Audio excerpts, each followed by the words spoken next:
దేవుని పరిశుద్ధ నామానికి మహిమ కలుగునుగాక. యేసయ్య పరిశుద్ధుడు, పరిశుద్ధుడు, మనల్ని కూడా పరిశుద్ధులుగా ఉండమన్నాడు. ఆయన కృపామయుడు, మనకి సామర్థ్యం ఇచ్చాడు. ఆయన శక్తి సామర్థ్యాలు ఆయన మనకి ఇచ్చాడు. దాన్ని ఉపయోగించుకోవటం, సరిహద్దులు విశాలపరుచుకోవటం మన చేతుల్లో ఉంది.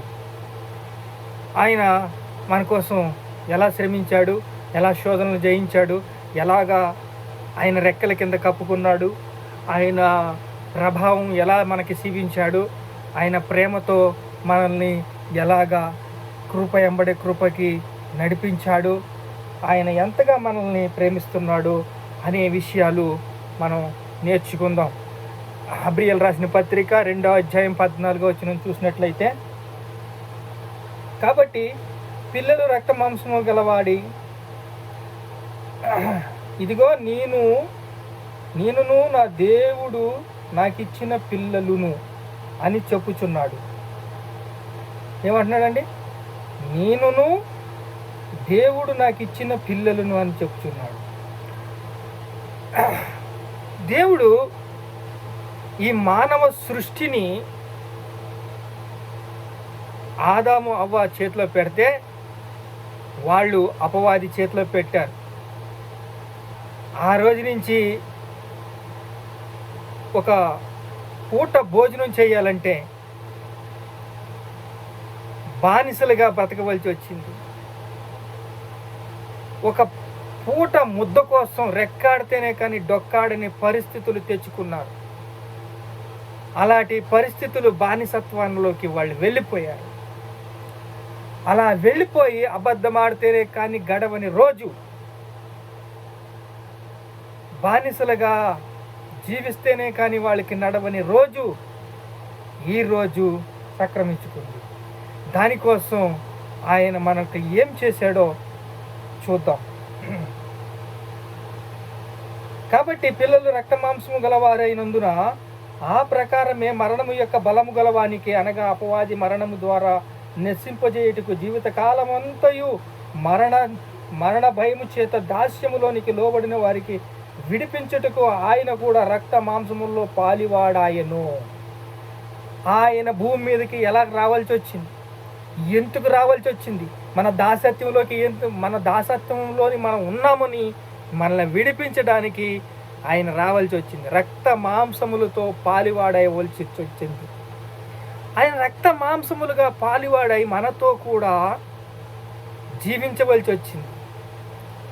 అలా జీవిస్తేనే కానీ మన పాపాలు కడగడానికి ఆయనకి ఛాయిస్ లేదు.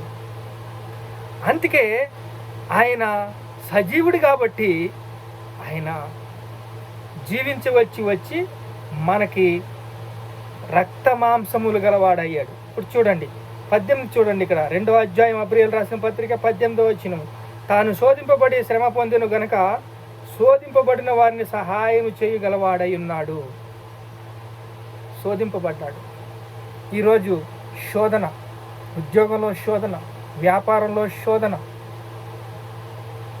వ్యవసాయంలో శోధన, ప్రతి శోధన జయించడానికి శక్తి గలవాడయ్యాడు. ప్రతి ఒక్కరిని ఈ శోధన నుంచి జయించడానికి ఆయన శక్తిని పుంజుకున్నాడు, తన రెక్కల కింద కప్పుకున్నాడు. మహోన్నతుని చాటుని నివసించేవాడే, మహోన్నతుని చాటుని నివసించువాడు సర్వశక్తిని నీడని విశ్రమించును, తన రెక్కల కింద కప్పుకోవలసి వచ్చింది. అలా రెక్కల కింద కప్పుకోవాలంటే తాను శోధనను జయించాడు. ఆ శోధన జయించే వారికి ఆయన మాదిరికరంగా ఉన్నాడు. ఆయన సహాయం చేశాడు. ఆయన శక్తిమంతుడై ఉన్నాడు. ఆయన మన కృపనిచ్చాడు, దయనిచ్చాడు, కనికరాన్ని ఇచ్చాడు. ఆయన మనల్ని బ్రతికించడానికి అనేక కృప కనికరాలు మనకిచ్చాడు. చూడండి, ఆయన ఎలాగ రక్త మాంసములో పాలివాడాయనో, ఎలాగా ఆయన ఎంత మాత్రము దేవదూతల స్వభావం ధరించుకొనక అబ్రహాము సంతానం స్వభావం ధరించుకొని ఉన్నాడు. దేవదూతల స్వభావం ధరించుకొనక రక్త మాంసములో పాలివాడైనాడు. మనుషుల్లాగా దిగాడు, మనుషుల్లాగా సంచరించాడు, మనుషుల్లాగే ప్రార్థన చేశాడు. అందుకే చెప్తున్నా, ఉదయంలో భారం ఉండాలి. మీ హృదయం నిండిపోవాలి. హృదయం నిండిన దాన్ని బట్టి నోరు మాట్లాడుతుంది. మహోన్నతుని చాటు నివసించుకుని ఉంటావా? ఆయన గుడారాల్లో అతిథిగా ఉంటావా? కొన్ని రోజులు మాత్రము అతిథిగా ఉండడానికి మనల్ని ఇక్కడ పిలిచాడు. అతిథిగా, ఆతిథ్యము. కొన్ని రోజులు మాత్రమే ఈ గుడారంలో మనం నివసిస్తాము. ఈ ఆత్మకి చావు లేదు. మనము వెళ్ళవలసింది ఎక్కడికంటే యుగ యుగాలు దేవుడిని ఆరాధించడానికి, దేవుణ్ణి స్తుతించడానికి, దేవుణ్ణి ఘనపరచడానికి, దేవుని మహింపరచడానికి మనం మిగిలిపోతాం. కానీ అపవాదికిని, వాడి యొక్క దూతలకిని అగ్నిగుండము వాడి కోసం సిద్ధపరిచింది. చూడండి, నిజమే. అపవాది క్రియలు లయపరచడానికి యేసుక్రీస్తు వచ్చాడు. 1 యోహాను 3:8 అపవాది క్రియలను లయపరచడానికి యేసుక్రీస్తు ఈ లోకానికి వచ్చాడు. కుమారుడు యేసుక్రీస్తు, మనుష్య కుమారుడు ప్రత్యక్షమైన ఉంటుంది.